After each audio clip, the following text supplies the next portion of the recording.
बाद चुनाव की महाराष्ट्र और झारखंड में विधानसभा चुनाव का प्रचार आज थम जाएगा। साथ ही थम जाएगा उत्तर प्रदेश की 9 विधानसभा सीटों पर होने वाले उपचुनाव का प्रचार। महाराष्ट्र में जहां 20 नवंबर को सभी 288 सीटों पर एक साथ चुनाव है, वहीं झारखंड में दूसरे और आखिरी चरण में 38 सीटों पर 20 नवंबर को वोट पड़ेंगे।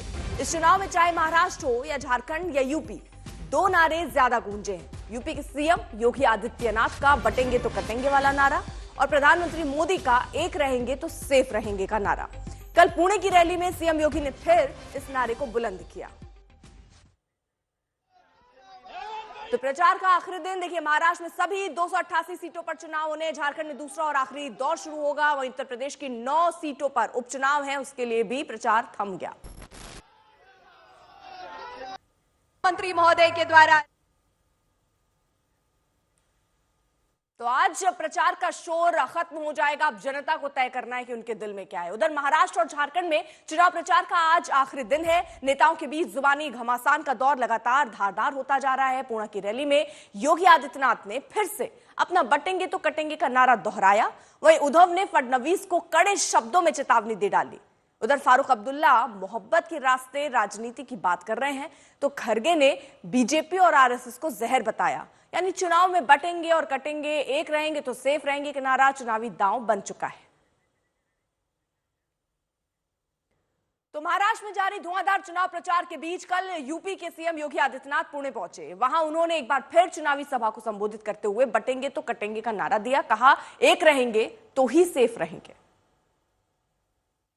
अयोध्या में क्यों अपमान झेलना पड़ा था? क्योंकि हम बटे थे। काशी में क्यों अपमान झेलना पड़ा था? क्योंकि हम बटे थे। मथुरा में क्यों अपमान झेलना पड़ा था? क्योंकि हम बटे थे।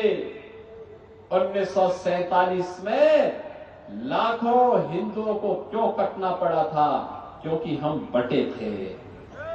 और बहनों और भाइयों, मैं यही कहने के आया हूं, गणपति बप्पा की शोभा यात्रा पर कोई पथराव करे, ये बर्दाश्त नहीं हो सकता है, ये स्वीकार्य नहीं हो सकता है। और इसलिए पथराव होता है क्योंकि हम बटे हैं। रामनवमी की शोभा यात्रा पर इसलिए पथराव होता है क्योंकि हम बटे हैं। यही कहने के लिए आया हूं कि बटे थे तो कटे थे,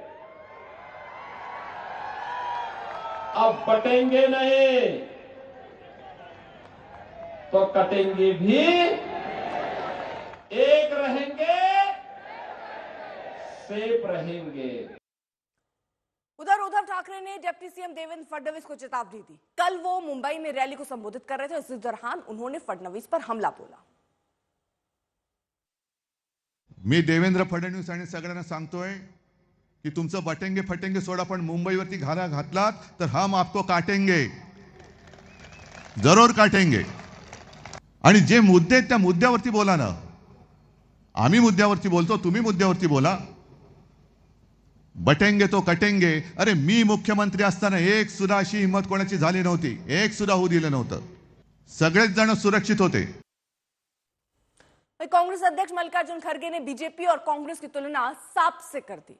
कल वो महाराष्ट्र के दौरे पर चुनावी सभा को संबोधित कर रहे थे। इस दौरान उन्होंने गंभीर आरोप लगाए। सबसे खतरनाक अगर कोई चीज इस देश में पॉलिटिकली है तो वो बीजेपी और आरएसएस। ये तो जहर के जैसा है। जहर मालूम है ना आपको? ये जहर सांप अगर एक बार काटा तो खत्म आदमी होता है, जहरीला सांप।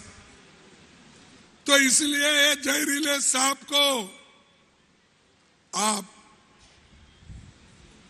मार देना चाहिए। ऐसे लोगों को दूर रखना चाहिए।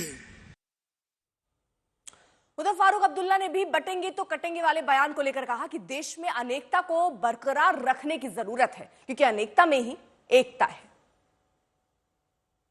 मोहब्बत में रहते, मोहब्बत पैदा कीजिए एक दूसरे के बारे में, तब ये देश बचेगा। ये देश जो है एक देश नहीं है, तो मल्टीपल देश है। क्या तमिलनाडु हमारी जुबान जानता है? क्या डोगरी जानता है? हमारे खाने का तरीका जानता है? हम उनके तरीके को जानते हैं? हर चीज में हम लोग अलग अलग हैं, मगर क्या चीज हमें मिलाती? इस भरोसे से कि हम इकट्ठे इस देश को बना सकते हैं, इकट्ठे इस देश में जिंदा रह सकते हैं, इस देश को चमका सकते हैं, इकट्ठे अलग नहीं कर सकते। इसे कहते हैं अनेकता में एकता। जब तक कि अनेकता हम लोग मजबूत नहीं करेंगे, हम एकता भारत में नहीं ला सकते।